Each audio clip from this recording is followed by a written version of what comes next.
So you may already notice that we are getting ready for our panel discussion.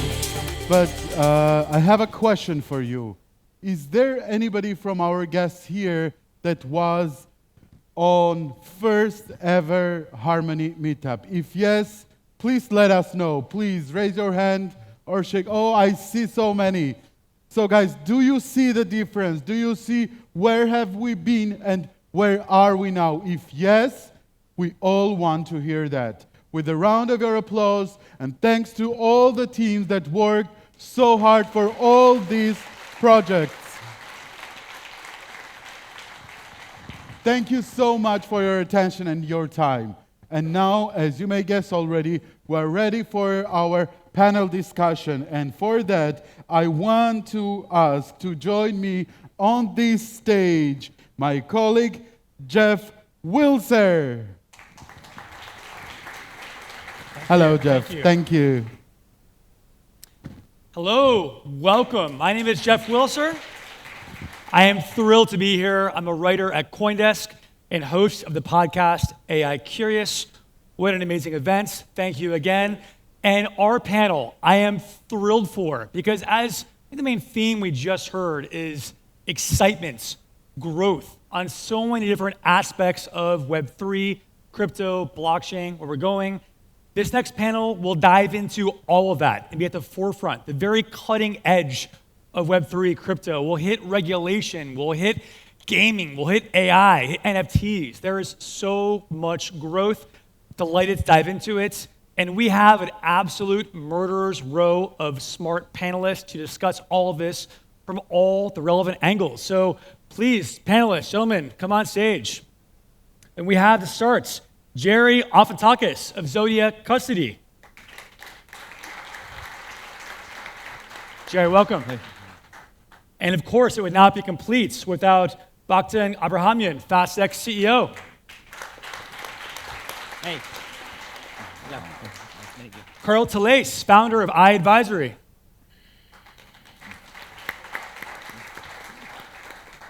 Chen, MSA Capital. And Igor, Arkhypenko, Dubai Blockchain Center.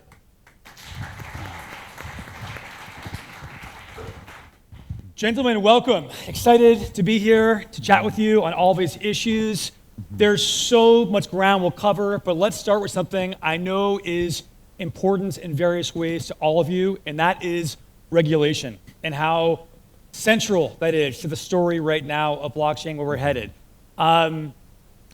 Let's start with Fastex. Let's start with you. Given how I think regulation and compliance is in your bones, in the DNA of the projects, of doing things in the right, transparent way. Talk about, I think people hear regulation in almost an abstract way. They hear, oh, it's important, but they don't really get it. Talk about why it's so important for the overall space to have clarity of regulation.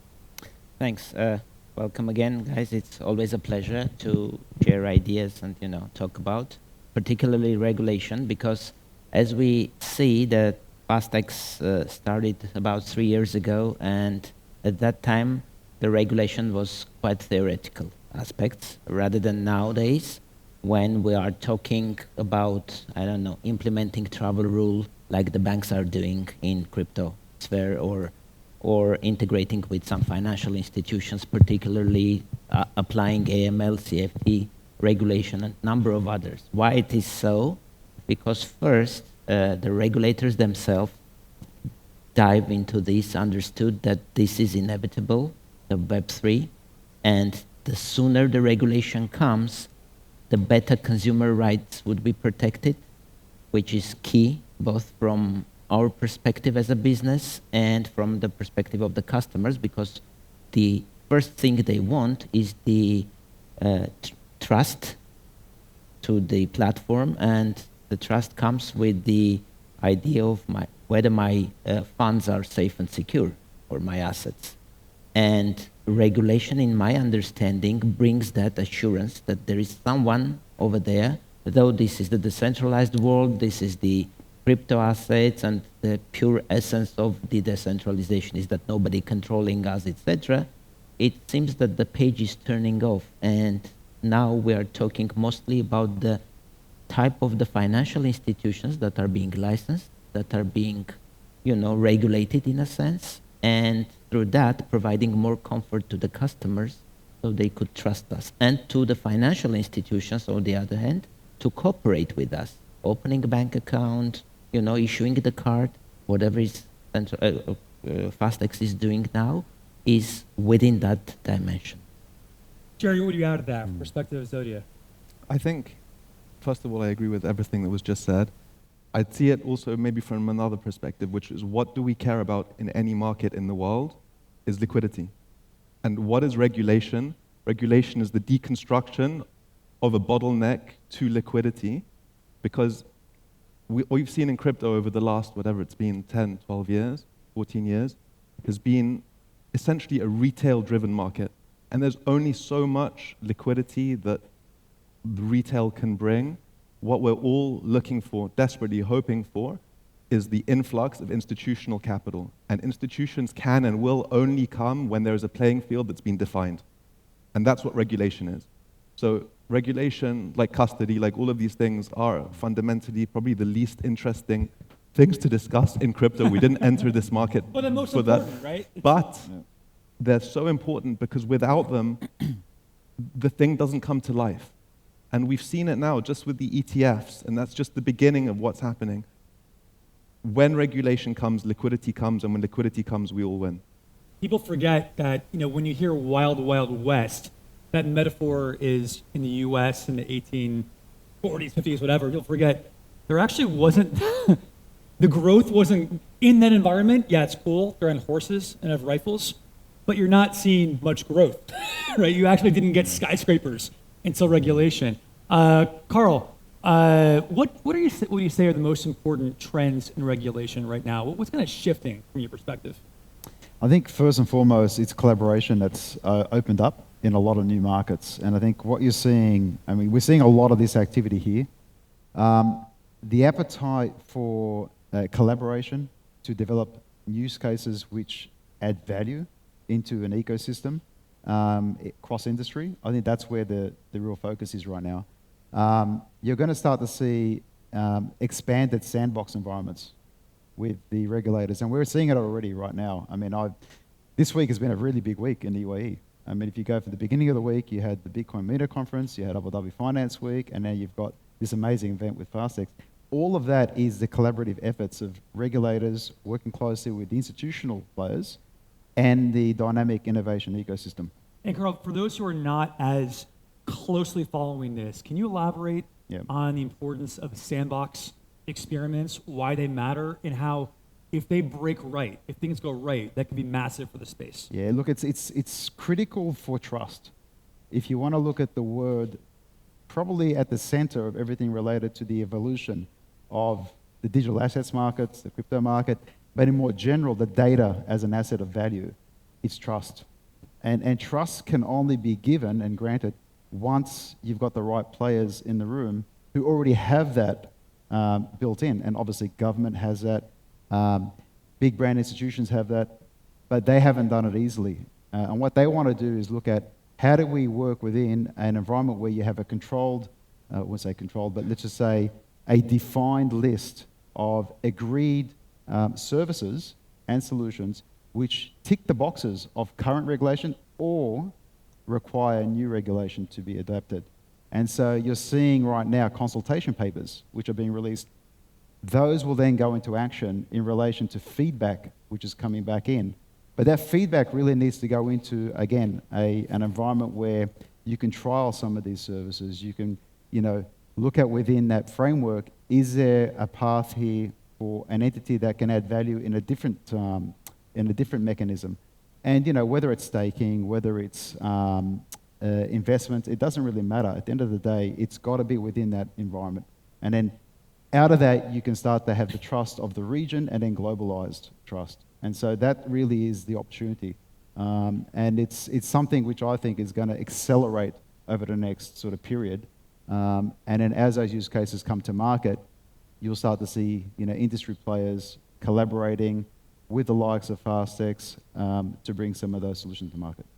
Amazing. And one thing that was very clear from the last couple of sessions is how much is going on, right? And so I think subtext there is crypto / Web3 is not a monolith.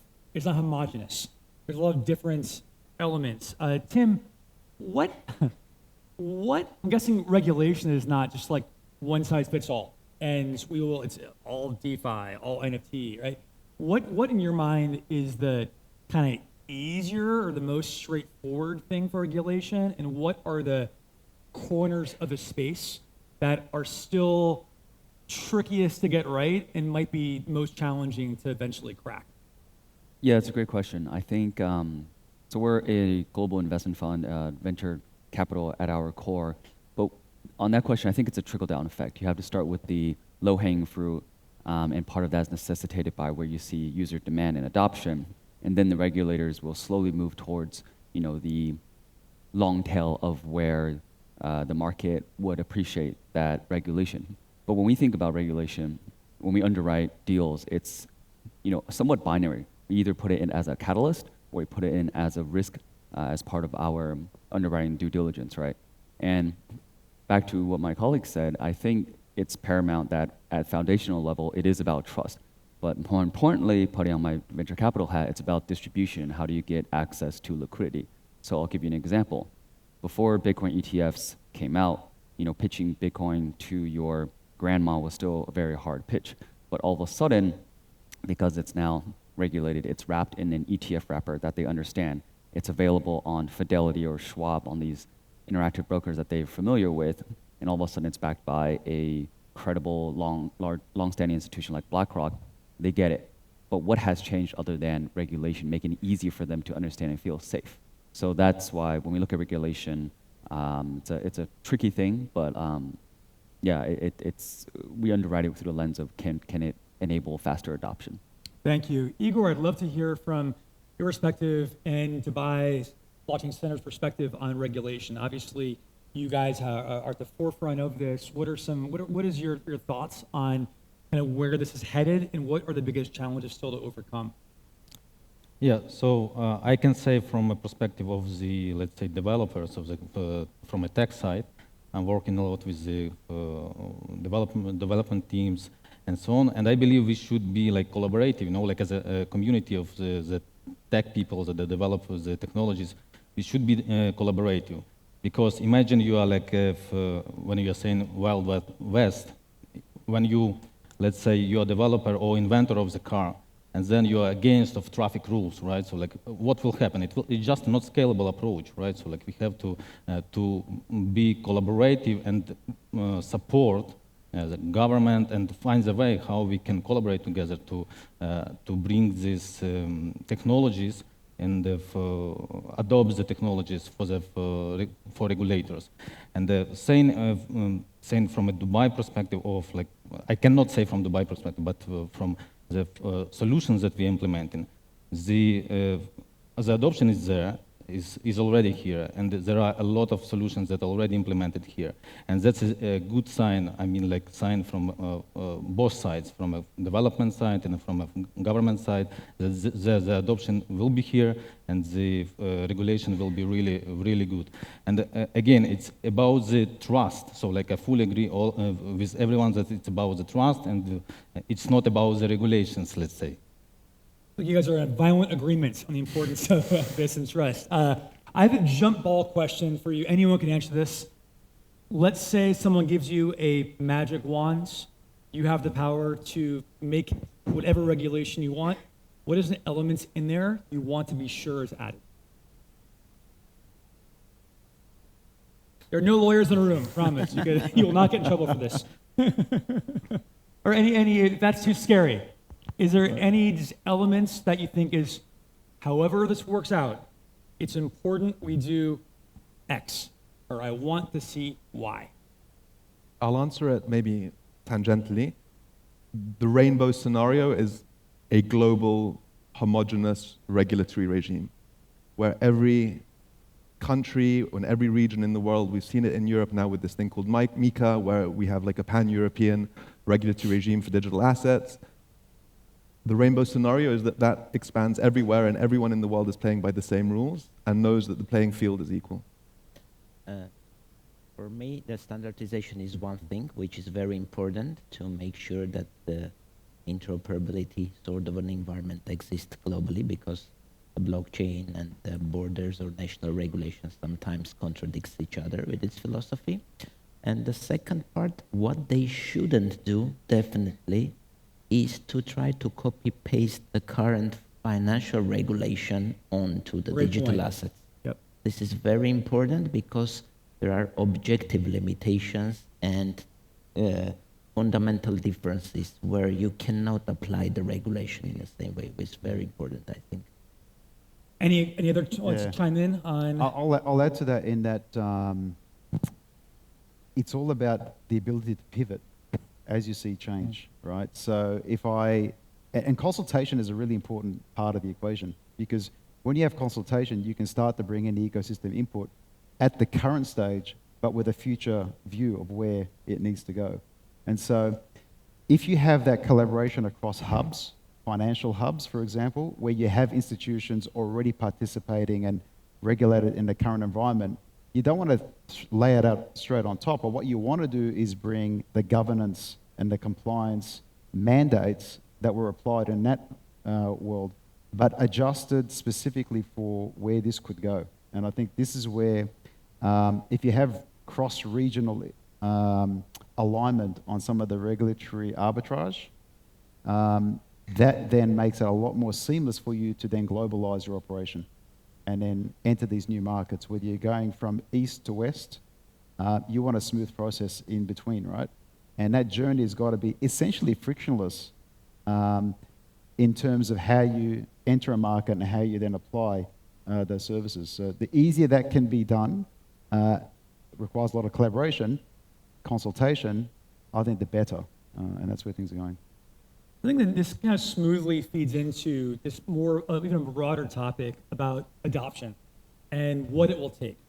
Everyone in this room, obviously, everyone watching, almost by definition, we're all embracing Web3 crypto. We're a very self-selecting crowd, right? But to get the next billion people, 5 billion, the normies, what else are we talking about? Regulation clearly is a big part of it. We've covered that. Trust is good.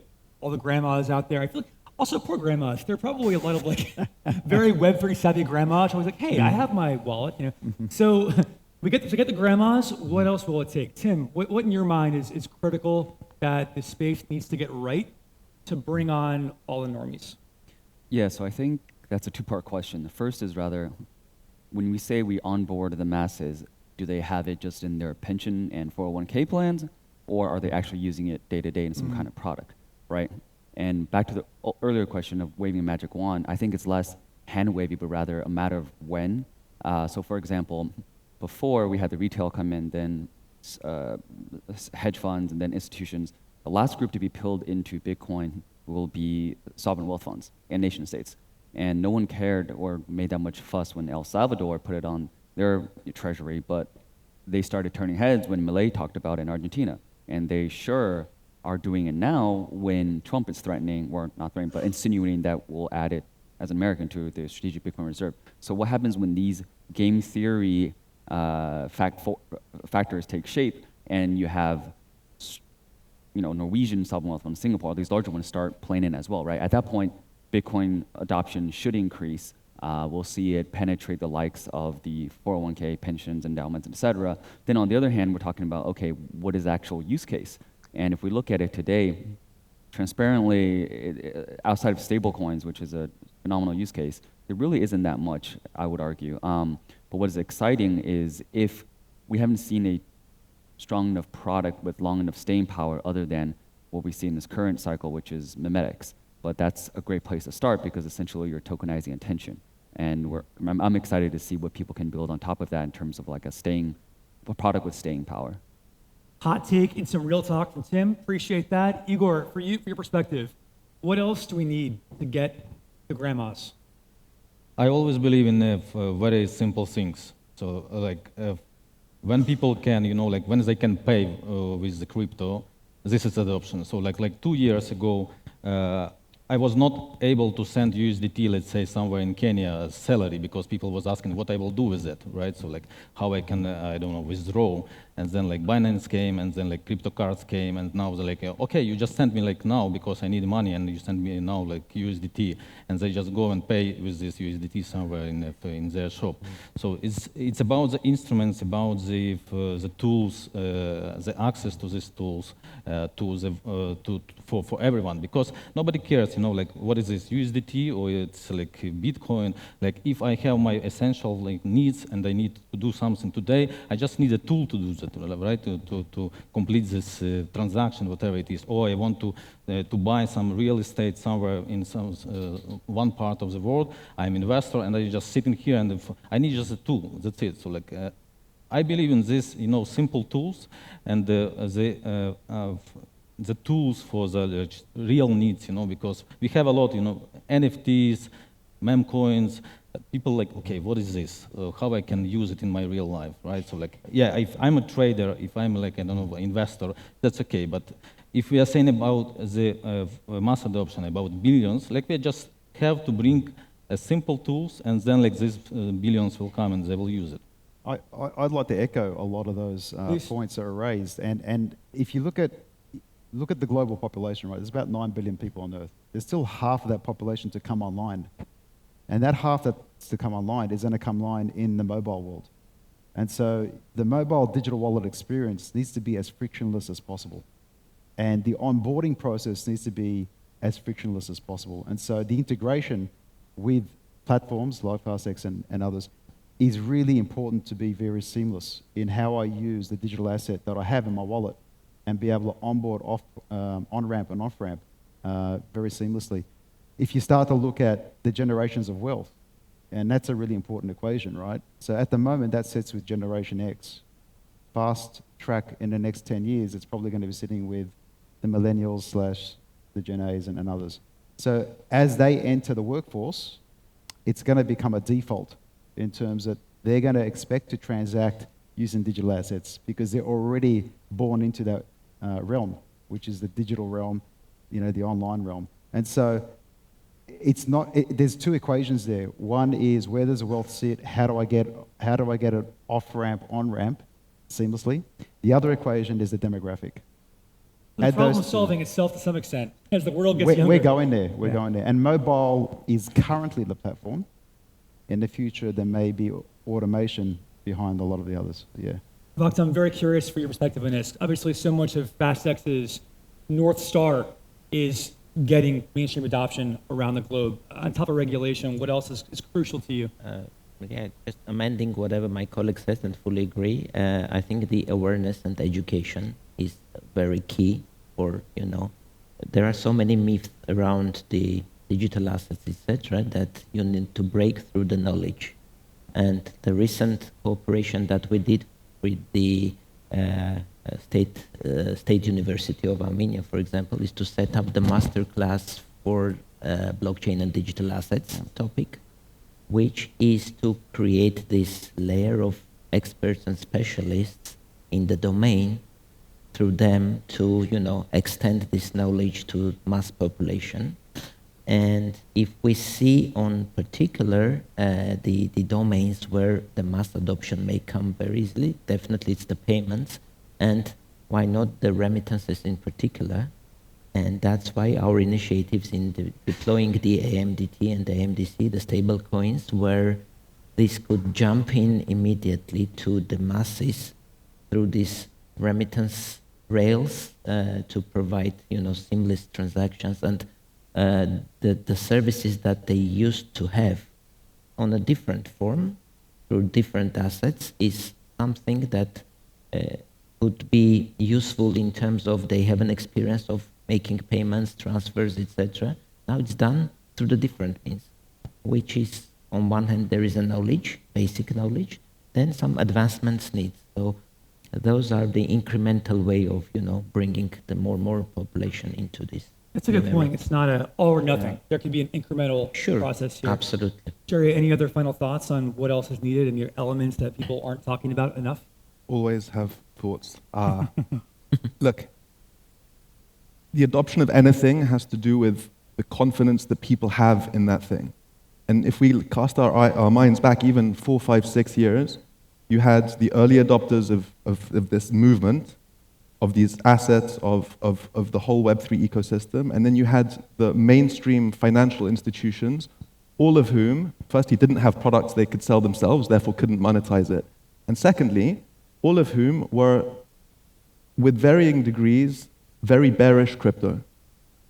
So that gives the average guy who trusts these mainstream incumbent financial institutions pause and makes him reluctant to take the next step.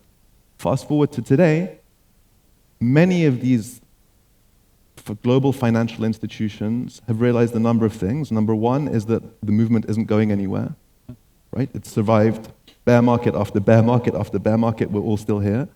Number two, they've realized that their competitors are starting to create and offer digital asset products. And they almost have to survive. And so they have the FOMO, and they're like, dude, if I don't do it myself, my customers are going to go there. And there's tangible evidence of that, which we'll talk about another time. And then three, if you're a traditional financial institution, most of these guys are publicly listed. You have a fiduciary duty to make money for your shareholders, right? Providing digital asset services, like I'm, as a bank, let's say hypothetically, I'm going to give my client base the opportunity to buy, hold, and then sell digital assets, right? That's very, very vanilla. It speaks also to adoption because all of a sudden it becomes easy for those banks' clients. But if I'm the bank, these guys are charging 200 basis points, up to 200 basis points spread every time somebody buys and every time somebody sells. Guys, that's a bonanza. There's no other business center in those financial institutions that can make that can generate that type of spread and that kind of revenue. So they don't need to believe in digital assets. They just need to believe in making money. Right. And then what happens is that the moment these guys have products they can sell, what's the next thing that happens? The CIO goes on stage and he says, hey, by the way, you know what? That Bitcoin thing that we said wasn't very great. We kind of think it's a new asset class, and we kind of think that it might make sense for you to have 0.5% of your portfolio holding this asset or that asset. Why? Because obviously they're going to monetize that. And number two, coming back to the beginning, what that means is that the public narrative starts to change. You have the people who, from a financial architecture perspective, are listened to globally, starting to change the way they talk about the asset class. And then it becomes real. And then, at the same time as that, you have, like my colleagues were saying, you have the ability to more easily consume. You don't have to open a MetaMask wallet and do a bunch of different stuff and talk about private keys and public keys and stuff that many people are reluctant. It makes them scared, this idea. You can just do it through your regular channels. And so I think we're seeing that happening right now. Given all that, is it fair to say for everyone in this room and everyone watching, it's still early? We're still early, right? Given how these larger institutions are just starting to move their aircraft carrier, which is very slow to pivot in the ocean. Still early. One thing that Karl mentioned a moment ago that I think is part of this equation is the importance of private-public partnerships and collaboration, Web3 projects with more traditional finance and governments. Karl, let me elaborate on that and kind of why that matters. And obviously, there are a lot of collaborations we've already seen, including your Fastex. Talk about why that's important and why that will be likely to continue going forward. It's critical because if you look at the strategy of economies, they're evolving into this space. Right? There's a lot of visions and mandates out there around digital economy, data economy, evolution of economies in that world. It's really important to look at what's the current world economy looking like and how does it transition by industry. And then you start to narrate that. If I take a very simple equation on this, AI is accelerating data, right? And it's exponential and it's going to continue. Where does it sit? It sits currently in a centralized world, but in a decentralized world, it doesn't need to. Right. So now you start to look at where can it sit, right? You start to look at a city structure today. You've got buildings everywhere in prime locations. Where can potentially those prime locations host that data? And then that becomes in an environment which is number one, decentralized. And there are models out there. I mean, a number of entities I'm advising in that space. And then you start to look at, okay, if you layer on top of the decentralized model, obviously a digital asset model, so in this instance, decentralized storage, and you start to look at that, you're requiring a couple of things. You're requiring collaboration with the buildings, you're requiring collaboration with government in treating the data as an asset, and then you're collaborating with the Web3 players in bringing a value to the data, and that value comes from token economics, right? So we start to look at that and you say, okay, that's one industry, that's one transformation. You've got many players involved here. The collaboration is a public-private sector collaboration engagement. And so you're going to find that across industry, you know, whether it moves into, obviously in the financial service sector, we're seeing a lot of this from a, you know, from an on-ramp, off-ramp and institutional funding side. But I think this is where the real innovation is. And then you start to look at the experiences that come with that for the different entities. So that to me is critical to look at. And obviously, there's many different types of collaborations that could also include investments. Yeah. Gerry, congratulations on your recent news. Zodia, talk a bit about this new investment, why it matters, and then kind of how that helps move the ball forward on overall trust and adoption. Sure. So I'm sure most of the members of the audience aren't familiar with Zodia Custody. It's a custody business, the most boring part of the crypto ecosystem. So great choice, Gerry. We're owned by Standard Chartered Bank originally. We now have a number of other like kind of global tier one financial institutions who are the shareholders: Northern Trust, SBI, Digital Holdings of Japan, National Australia Bank, Investcorp, and as of yesterday, Emirates NDB Bank here around the corner. Why is that important?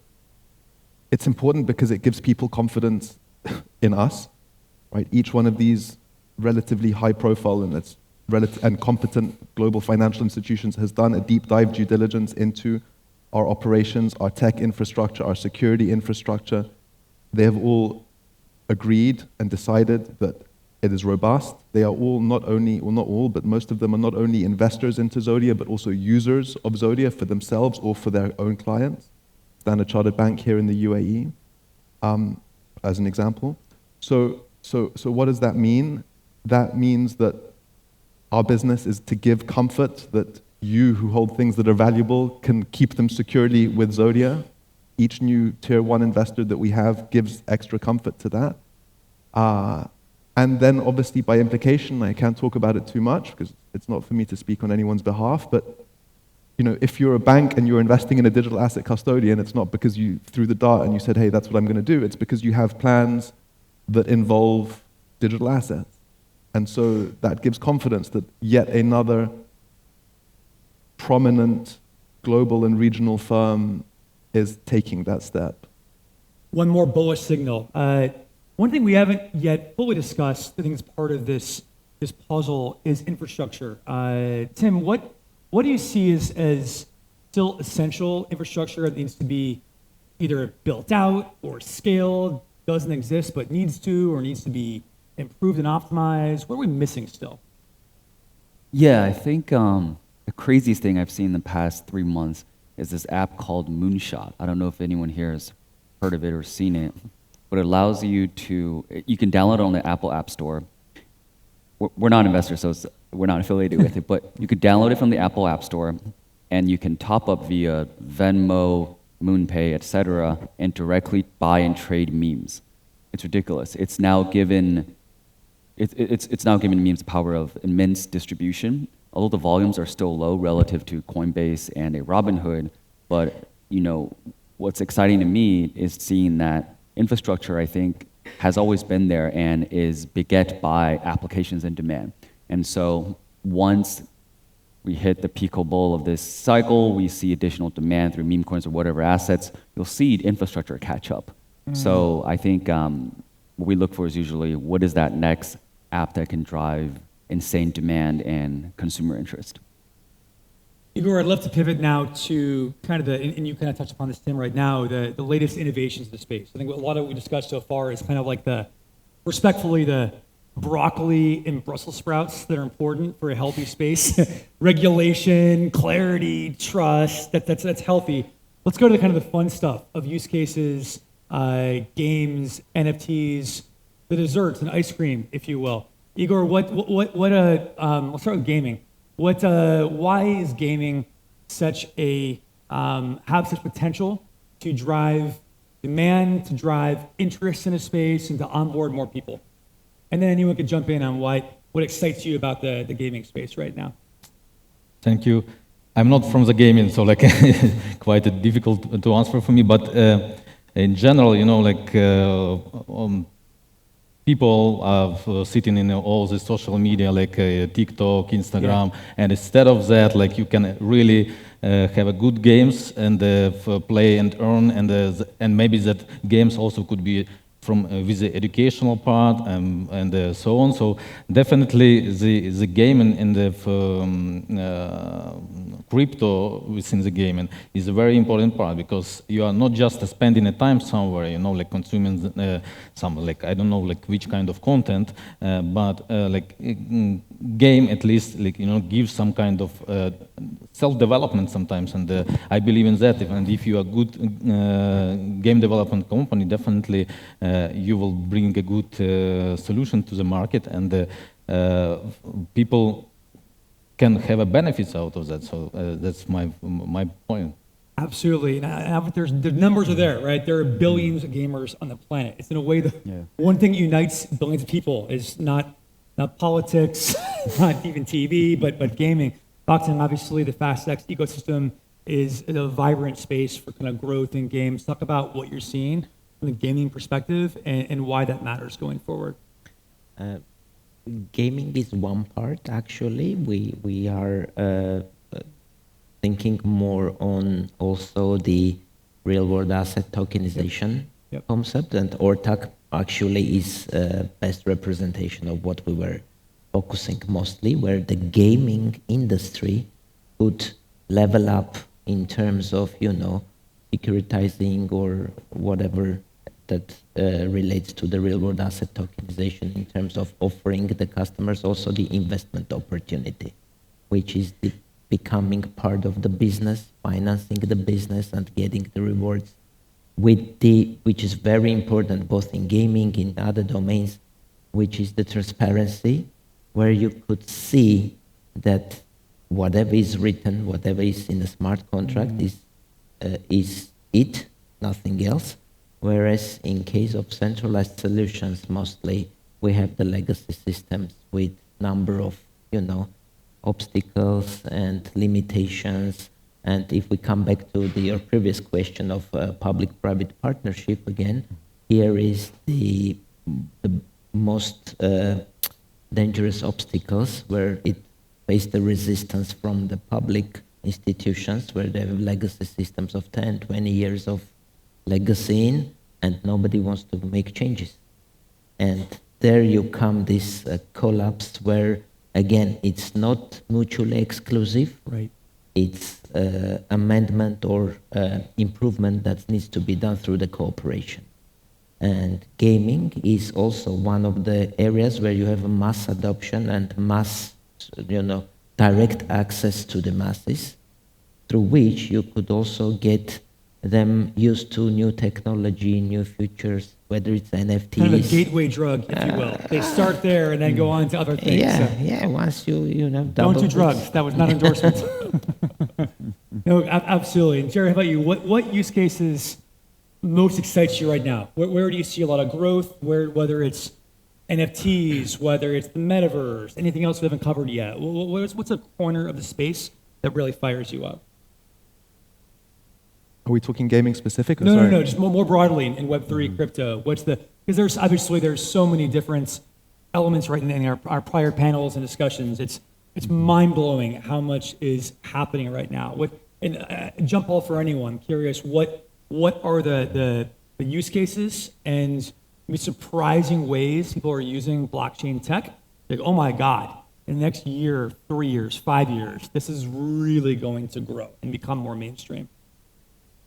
I'm definitely the least qualified person to answer that question because Tim, I'm the most boring guy on the panel. We'll give you a call a friend lifeline. Tim, go for it. Sorry, so this is a very contrarian view, but I think I'm pretty medium and long-term bullish on NFTs making a comeback, specifically anything from 10K PFP collections. And the reason is because if we look at the long arc of humanity and how we organize ourselves, right? It's always been tribalism, identity, whether that is based on civilization or nation states or what sports team we represent. But in the past 100 years, we've slowly migrated our identity from the meat space into radio, television, online, right? So if we spend now, I think 50% of our time online, what is our digital identity online, right? That was the original premise of NFTs. But if we then get another tailwind from the likes of AR, VR, gaming as another Trojan horse to help us spend more time in the digital world, humans will do what humans do, which is we'll segregate ourselves into some kind of tribalism, right? So, for example, I can be in the side of CryptoPunks, you can be on Bored Apes, etc. So I think in the medium to long term, we'll find ourselves back into using NFTs from a PFP perspective as virtual representations of our identity on chain, and that will have value. I don't think we are allowed legally to be at a tech conference without discussing AI right now. So I'd love to hear from you guys on kind of two sides of the coin. And Karl briefly mentions AI. I'd love to hear more about how you see AI powering crypto and blockchain Web3, and also conversely, how blockchain, crypto can help build better AI, if that's something you guys are bullish on. If not, you don't need to go there. But what are your thoughts, and jump ball, on how the collision of a space between crypto AI? In fact, it's an area that I'm actually currently involved in, so I've seen a lot of this transition. But elevate some of the things that Tim was saying around what's coming. If you think of AI as a representation of how fast and efficient things can become, regardless of where we are in Web 2.0, and then extrapolate that into the Web 3 world. Let's look at it from the angle of having an autonomous generative AI agent that represents you, right? And then that AGI is talking to other AGIs, and that starts to communicate on a level which is cross-node in a decentralized world. That is something which we're starting to see now as being the next evolution towards where we're going to go with AI. I think what you're going to see there is the power of Web3 layered within that framework. And so there are evolution steps within that. You need the, let's just say, the partnerships on the node structures to be in place for that to start to accelerate. And I think you're going to see some of that acceleration. On the efficiency side, I actually wrote a white paper about 3 years ago. It was called Economics and AI in the topic. Before it was cool, before the hype. It was very strange. I'm not going to bore you to death with how it came to life, but basically it was back in 2021. It was born out of a conversation on what is AI's impact on society. And what was interesting with that conversation I was having on stage is, there is the notion of infusing humanoid robots with algorithms to then represent that algorithm that infuses into a robot could then trigger the robot to behave like a human. But if you think about it, that's in the physical world. What if we had an algorithm representing us in the digital world? In that world, nobody knew the word metaverse back then, or there was very minimal understanding of it. What if in that world, the algorithm worked for me and transited and did things based on my own interests and my own parameters and gave me back this thing called physical time, which is what we're doing right now. We're all sitting here in a conference, we're communicating, we're networking, but more importantly is technology is supposed to give you back time. AI is meant to do the same thing. In fact, it's supposed to shrink a lot of the monotonous tasks to allow you to get there. If that's happening for you while you're offline, now you can see what the opportunity is. So the real world evolution of the metaverse, or if you speak to Apple, they call it the immersive experience. If you speak to Meta, it's a metaverse. It doesn't matter. It's the high fidelity digital world. We're going there. Wow. And my that's mind's what's still blown coming. right now. My AI agent, as we're speaking, is being so productive, by the way. So we're going there. We're going there. And now, what's the economic of value within that world? Yeah. It's everything we're talking about here, right? And so our kids are already playing in that world. They're playing Roblox, Minecraft, Fortnite, whatever it is. They're trading digital assets, skins, whatever it is. They're going to look for that world in a different way. You know, you've already got ministries of governments in the metaverse, in the immersive. So this is already happening. AI agents, if they represent me, and I give it autonomy to go and do things based on my own framework, and it works for me while I'm offline, that's a different equation now. Amazing. So as we wind down here, last few questions. I'd love to discuss for a moment the elephant in the room that's rarely talked about on stage at crypto conferences, but always spoken about when folks are having coffee, and that's the price of Bitcoin and cryptocurrencies, right? I've been covering this for CoinDesk for many, many years. Everyone says, oh, builders say, founders say, price doesn't matter. But does anyone in this room think price doesn't matter at all, right? So as far as narratives, it can matter. As far as how the press is covering the space, it can matter. How, again, the jump ball, how would you guys say price matter? Or if it doesn't, if it doesn't matter at all, that's cool. But in your mind, the fact that Bitcoin is at $100,000, that to me does not feel irrelevant. That does not feel like it doesn't matter. It feels like something is happening there. How do you guys think about price? Key word for me is inflation. You know, if I think about where potentially price can be, it's irrelevant. What's more relevant is what is the cost of living pressure that we're going through now with the current environment. And I think this equation there, when people look at Bitcoin and the price of that, we all look at the historical acceleration of that asset. But if you start to look at what's happening in our current assets that we use, the value is being eroded through inflation. And so I think there is an element there of, well, there's got to be some way where I can offset that equation. And the natural curve is speaking for itself. We're seeing that happening. And if you look at that long cycle, the adoption curves, everything we're talking about, there is potentially an opportunity to have that as an offset. And I think this is why the strength is probably going to continue in many different ways. We saw even this week, there was a vote, I think, with Microsoft shareholders to consider adding BTC onto the balance sheet. And it was rejected, but what's interesting is it was considered. Yeah. So now you start to look at where we're going. Yeah. Anyone else? I think we need to fundamentally change how we think about price. So for example, 50 years ago, if we're looking at fundamental value investing, right? Price is what you back into it via DCF. You think it's worth this, you think it's worth that. You can justify it based on cash flow, whatever. Then you fast forward in the 2000s, looking at tech companies, people cared less about that, right? You have unprofitable companies like Amazon trading at immense PE multiples. Why is that? Because then people are assigning value to network effects. They're assigning value to the ability to scale and the pace of growth. And price was a byproduct of that. Now, then fast forward to where digital assets are, you can't use that same framework on digital assets. Digital assets, the token is the product and price is the marketing. The way you have to think about it is price reflects the current level of enthusiasm and attention that the token, the product, is capturing today.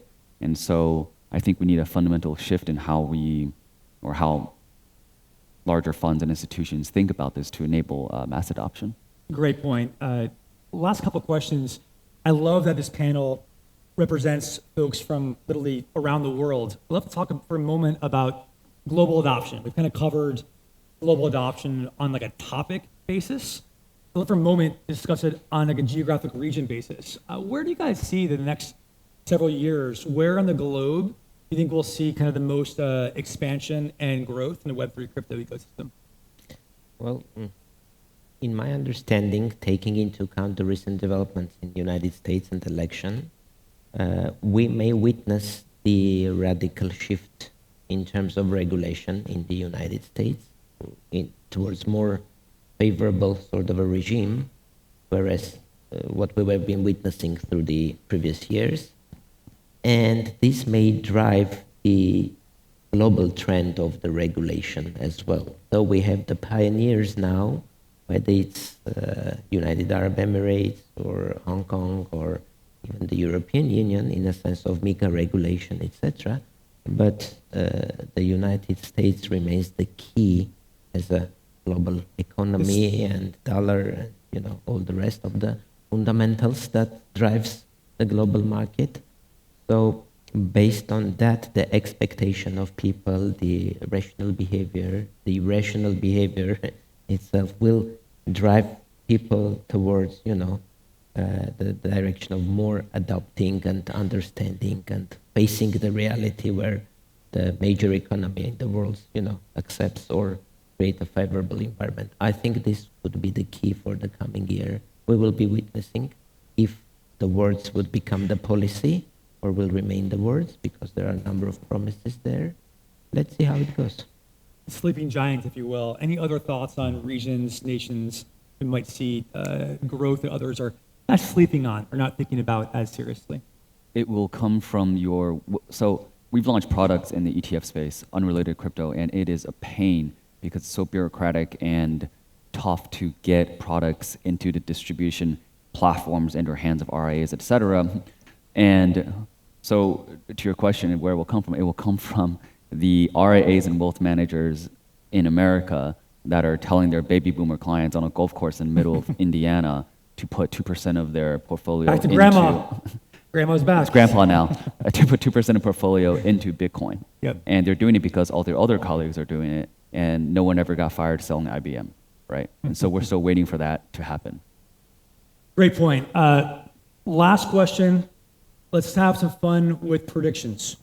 I would like each of you gentlemen to do two things, a little lightning style, kind of like, and I won't force you to give a robust, long, well-reasoned answer, but I'd love two things from each of you.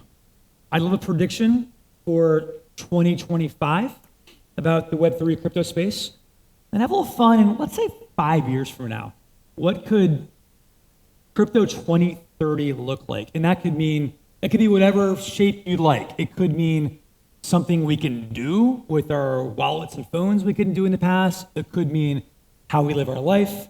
It could mean the price of Bitcoin, whatever you like, dealer's choice. Gerry, I know you always have thoughts. So, so you asked for it earlier. So what are your thoughts, sir? Let's start next year prediction and then 5 years out.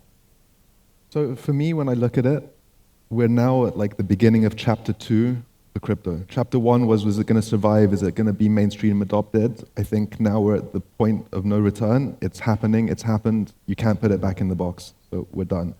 Now it's like price discovery and like, where can this thing actually go? And for me, 2025 is going to be that. We have obviously the Trump administration, everybody knows. We have like insane use cases actually happening, payments use cases, like global commodity traders using stable coins to settle trade because you don't have to go through traditional financial markets architecture to like make a payment and get paid T+7. So all of these like things that have been brewing under like kind of out of sight, I think 2025 is going to increasingly bring about. So that's really exciting. What was the second part? 5 years from now. Still crazy. And no one will, don't worry, we're not going to come back to you and check you down and say, hey, Gerry, it's 2030. This didn't happen. So we're in safe space. Look, let's assume like the hypothesis that you can put it back in the box is correct. Pretty sure on that. Then everything in life is about like how much people believe in it. Right? And so why is gold valuable? Because everyone believes that gold is valuable. But when you're dying of starvation and the guy gives you a bowl of rice or some gold, you're going to choose the rice. So the intrinsic value of gold is arguable. What we're finding is that people are now getting their head around that there is an intrinsic value of Bitcoin, that it is a digital version of gold. And we all kind of believed it or were on that journey since however many years now. But now it's going to become mainstream. Now like everybody within the next 2 years will, with varying degrees of speed, come to the same conclusion that this is a thing. So you fast forward to 2030, 5 years from now, BTC price, I don't know. If you asked me like peak bull market before, can we do $500,000 of Bitcoin? I would have said, dude, you need to leave. You ask me today, can you do $750, $1 million Bitcoin in 5 years from now? I don't think it's beyond the realm of what's possible. Vakhtang, let's go short term, then long term. Long term, I'll start with the long term. Love it. Definitely in 2030, the reality would be 80% different from now, let's say. And what is more important, whatever we currently predict, most probably will not happen. Very humble and accurate point, yes. So the rest is like quantum computing, those types of things may become much more tangible stuff in terms of daily routine. But other than that, it's really a very long term in this domain to predict anything. In a short-term perspective, 2025, I think, would be the year of big integrations, the Web3 environment and the traditional finance. We will be witnessing giants jumping into this space. We will be witnessing even maybe takeovers and mergers and acquisitions in quite a significant scale, even global. We will be witnessing, I think, several CBDC projects going live, most probably, and that's it. That's exciting. Karl? Yeah, I think the institutional adoption for the next year is going to increase substantially. The momentum towards that seems pretty strong, I think. On the back of that is real-world use cases around some of the scenarios we were mentioning earlier. I think we're going to see some of those come to life. And I'd say a lot of that is going to start to happen in the emerging markets. And so where there's a regulatory arbitrage, which is quite positive, clear, and we're going to see some of that, certainly, I think, in this market. So that's sort of in the next, I think, year. Looking way out, I mean, I shared a little bit earlier what's possible. And we're not far away from that. So I think when you start to think of the movement towards digital representation of us in this future digital immersive world, that's going to increase. I'm pretty sure it's going to increase because of the demographic shift towards that and the opportunity to really get back time. I think what we all lack right now is to get some of that time back, and having that kind of representation where you have your own personal algorithm or digital twin, whatever you want to call it, start to represent us in certain online channels. I think that's going to become more normalized than what we currently see. They can be in the future, our AIs will be on this panel, and they can be having this conversation. Yeah. All right, Tim, yourself, short term, long term. I'll keep it quick. Short term, I'm excited to see how, when the US puts Bitcoin as a strategic Bitcoin reserve, how that will play out in game theory of other countries adopting it, and what does that mean for our global financial system. Long term, maybe beyond 5 years, taking us to a world where maybe there's UBI, AI is a deflationary enough force where we don't need to work as hard to generate economic output to live. And then the question is, we'll all be burdened by existentialist angst because we don't know what to do with all the free time we have. Sign me up. Igor, you, sir, have the final word. Short term, long term. Short term, I believe this shift in adoption by government of stable coins means a lot because, first of all, for me, it shows the level of the cybersecurity there, so it becomes robust, and that's where we were talking about the missing part in an infrastructure. The cybersecurity, Web3 cybersecurity for scaling means a lot. And now, when the government adopts these stable coins, means that the level there is good.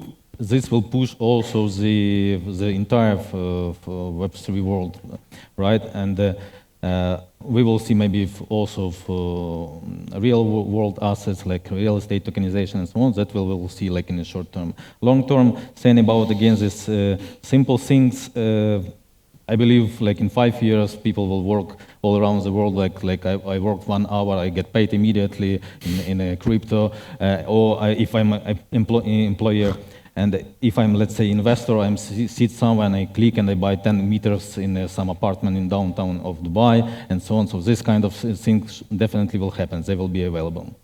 What a great note to end on. I love that. Gentlemen, great conversation. Please give for panelists, and thank you all for coming.